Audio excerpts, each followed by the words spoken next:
ইউসুফ নবীর কাছে বাদশার তরফ থেকে একজন একজন সাংবাদিক আসছিল, মানে পিয়ন আসছিল, তাকে কোরআনের ভাষায় রসুল বলা হয়েছে, যে রসুল আগমন করছে ইউসুফ নবীর কাছে। মুমিন বলতে রসুল বোঝাতে চাচ্ছেন, বিষয়টা কি এটা? জি, মুমিন বলতে জি প্রত্যেকটা নবী, সরি, প্রত্যেকটা মুমিনই আল্লাহর একজন রসুল। রসুল। জি জি, রাইট, জি রসুল বলুন মানে প্লিজ। কি? বার্তা বাহক, সংবাদ দেয়। কিসের সংবাদ? রবের থেকে যে সংবাদ নবীর কাছে এসেছে, হেদায়েতের সংবাদ দেয়। আমি চলে যাচ্ছি কাজী জাবের আহমদ আল জাহাঙ্গীর শেষ হোক। জি আপনি বলবেন প্লিজ। আমার শ্রদ্ধেয় আলোচক তিনি আমাকে বেশ কিছু বলেছেন, যে আমি বলিনি যে রসুল খাস আর নবী আম, এইটা বলিনি। আমি বলছি নবী শব্দটি, নবী হচ্ছে খাস, ওই তুলনায় রসুল হচ্ছে আম। নবী স্রেফ মানুষদের থেকে নির্বাচিত করা হয়, রসুল মানুষ এবং ফেরেশতাদের থেকেই নির্বাচিত করা হয়। শ্রদ্ধেয় আলোচক বলেছেন নবী এবং রসুলের দরজা বন্ধ, দুইটাই খতম করে দেয়া হয়েছে, এবং অনেক কিতাবের রেফারেন্স উনি দিলেন এবং হাদিস শরীফের রেফারেন্সও দিলেন। এখন আমি কি ওই কিতাবের রেফারেন্স মানবো, হাদিসের রেফারেন্স মানবো, না আল কোরআন দেখবো? সর্বপ্রথম আল কোরআন, কারণ আল কোরআন হচ্ছে হেরা, আর অন্যগুলো হচ্ছে কাজ। হেরা দিয়ে কাজ কাটা যায়, কিন্তু কাজ দিয়ে হেরা কাটা যায় না। সূরা ইব্রাহিমের 4 নম্বর আয়াতে রব্বুল আলামিন বলতেছেন, ওমা আরসালনা মির রাসূলিন ইল্লা বিলিসানি কওমিহি লিবাইয়িনা লাহুম, এবং আমরা পাঠাইনি কি এমন একজন রসুলকেও তার নিজের জাতির ভাষায়, যিনি পরিষ্কার ব্যাখ্যা করে দেন তাদের কাছে।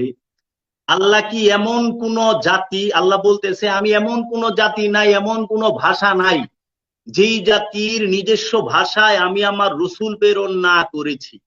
তাহলে পৃথিবীতে অসংখ্য জাতি আছে, অসংখ্য ভাষা আছে, প্রত্যেক ভাষাই আল্লাহ রসুল প্রেরণ করেছে ওই জাতির কাছে আল্লাহর নিদর্শনকে বর্ণনা করার জন্য। এখন আমরা বাঙালি, বাঙালি আমাদের বাংলা ভাষা, আমরা অখণ্ড ভারতবর্ষে এই অনেকগুলো জাতি আছে, অনেকগুলো ভাষা আছে। আমাদের কাছে যদি রসুল না আসে, আমরা কিভাবে আল্লাহর নিদর্শন বুঝবো? এখন আমি যে রসুলের নিদর্শন বুঝতেছি সেটা হলো অনুবাদ করে। আমরা কিন্তু সরাসরি আরবি বুঝি না। আরবি বুঝি? কয়জনে আরবি বুঝে? যারা দর্শক শুনতেছেন, আলেম ওলামারা নয়, আলেমদের কাছে শিখছে। তিনি তার সরাসরি তার ভাষা আরবি না। কোন আলেমই সরাসরি আরবি জানে না, বাংলাদেশের কোন আলেমই জানে না। তারা কি করে? বাংলা ভাষা বিপরীত অনুবাদ করে কোনো কিছুর মাধ্যমে সে শিখে, কিন্তু সরাসরি না। কিন্তু আরবিয়ানরা কইলে অনুবাদ করে না, ওদের অনুবাদ লাগে না, ওরা সরাসরি আরবি জানে। এর জন্য প্রত্যেক ভাষা এবং প্রত্যেক জাতিতে আল্লাহ রসুল আছে। এটা কোরআন, হাদিস না, অন্য কাহারও কিতাব না। আচ্ছা আসেন, রাব্বুল আলামিন এর মধ্যে আবার আমি আরেকটি রেফারেন্স দেই, যে বিশ্ববিখ্যাত ইসলাম গবেষক মহিউদ্দিন ইবনুল আরাবী তার ফতুহাতে মক্কির মধ্যে লিখেছেন, ইন্না রিসালাতা লা ইয়ানকাতিউ ওয়া কিন্নান নবুওয়াতা ইয়ানকাতিউ, নিশ্চয়ই রিসালাত কখনোই শেষ হয় না এবং অবশ্যই নবুয়ত শেষ হয়ে যায়। রিসালাত কখনোই শেষ হয় না, কিন্তু নবুয়ত শেষ হয়ে গেছে। নবুয়তের দরজা বন্ধ, কিন্তু কোরআন দর্শনে রিসালাতের দরজা বন্ধ না। এখন আসেন, কোরআনে কি আল্লাহ রসুল যে চলমান সেই সম্পর্কে কিছু বলেছেন? একটু দেখি। কোরআনুল মাজিদে আল্লাহ বলতেছেন সূরা ইউনূসের 47 নম্বর আয়াতে, আল্লাহ প্রত্যেক উম্মতের কাছে রসুল পাঠিয়ে থাকেন। আল্লাহ প্রত্যেক উম্মতের কাছে রসুল পাঠিয়ে থাকেন। সূরা কাসাসের 59 নম্বর আয়াতে বলতেছে রব্বুল আলামিন, আমি প্রত্যেক জনপদের কেন্দ্র আমার আয়াত আবৃত্তি করার জন্য রসুল প্রেরণ না করে কোন জনপদ ধ্বংস করি না। আল্লাহ তার রসুল না প্রেরণ করা পর্যন্ত কোন জনপদ ধ্বংস করে না। তাহলে 1450 বছর আগে সরকারে দু আলম হযরত মুহাম্মদ সাল্লাল্লাহু আলাইহি ওয়াসাল্লাম থেকে যদি রিসালাত বন্ধ হয়ে যায়, তাহলে এই পর্যন্ত মানুষ কিভাবে জানবে? রবের নিদর্শন কে বলবে? এখন যদি বলেন উলামায়ে কেরাম বলবে, তো উলামায়ে কেরামের মতই তো এক না, হাজার উলামায়ে কেরামের হাজার মত, এক উলামায়ে কেরামের মত আরেক উলামায়ে কেরামের মত মিলে না। কিন্তু আপনি কোরআন গবেষণা করে দেখেন, প্রত্যেক রসুলের মত এক, পথও এক, শিক্ষাও এক। কারণ কোরআনে বলতেছে রসুল আগমন কেন করছে? যে নফসের পবিত্রতার জন্য এবং গায়েবের জ্ঞান হিকমত শিক্ষা দেবার জন্য এবং কিতাব শিক্ষা দেবার জন্য। যে রসুলের আগমন চারটা কাজের জন্য, যে সে এই চারটা বিষয় প্রতিটা মানুষকে শিক্ষা দিবে। নফসের পবিত্রতা, হিকমতের জ্ঞান দান করবে, কিতাব শিক্ষা দিবে, এবং রাসূল সাল্লাল্লাহু আলাইহি সাল্লাম মানুষকে হেদায়েতের পথ দেখাবে, সুসংবাদ দিবে, বার্তা দিবে খোদার, এবং সতর্ক করবে। তো এখন বিষয়টি হইল যে কোরআনে সবসময় বলতেছে, সূরা বনী ইসরাঈলের 15 নম্বর আয়াতে আল্লাহ বলতেছে, এইভাবে প্রত্যেকের কাছে রসুল না পাঠিয়ে আল্লাহ কাউকে শাস্তি দেন না। প্রত্যেকের কাছে রসুল না পাঠিয়ে আল্লাহ শাস্তি দেন না। তাহলে আমার কাছে তো রসুল আসতে হবে আগে, রবের বাণী আমার কাছে পৌঁছাইতে হবে, রবের সতর্ক বাণী, এবং আমার নফসকে পবিত্র করার জন্য একজন রসুল লাগবে। তাহলে সেই রসুল যদি না আসে আমার কাছে, রব আমাকে শাস্তি কিভাবে দিবে? বলেন, যে এই শাস্তিটা কিভাবে দেওয়া যায়? তারপরে আল্লাহ রব্বুল আলামিন সূরা কাসাসের 47 নম্বর আয়াতে বলতেছে যে রসুল না পাঠিয়ে কোন জনপদ আল্লাহ ধ্বংস করেন না, বা আল্লাহ কাউকে শাস্তি দিলে তারা বলতো আমাদের কাছে রসুল প্রেরণ করলেন না কেন, করলে আমরা মুমিন হতাম। দেখেন, আল্লাহকে এখানে প্রশ্ন কইরা ভালাইতো। তো রসুলের দরজা সব সময় চলমান, বহমান। রসুলের দরজা বন্ধ না, নবীর দরজা বন্ধ।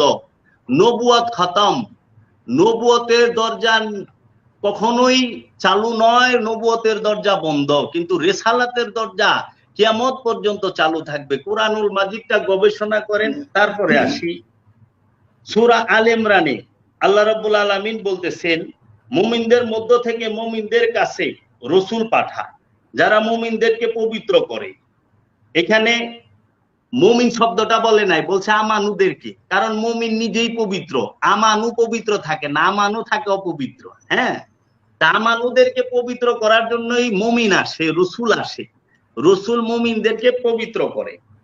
তারপরে আপনি সূরা আলে ইমরানের 1 নম্বর আয়াতে বলতেছে যারা, জাবের সাহেব প্লিজ প্লিজ একটু আমি যে বিষয়টা একটু ক্লিয়ার করতে চাচ্ছি, সেটা হচ্ছে আপনি মুমিন বলতে রসুল বোঝাতে চাচ্ছেন, বিষয়টা কি এটা?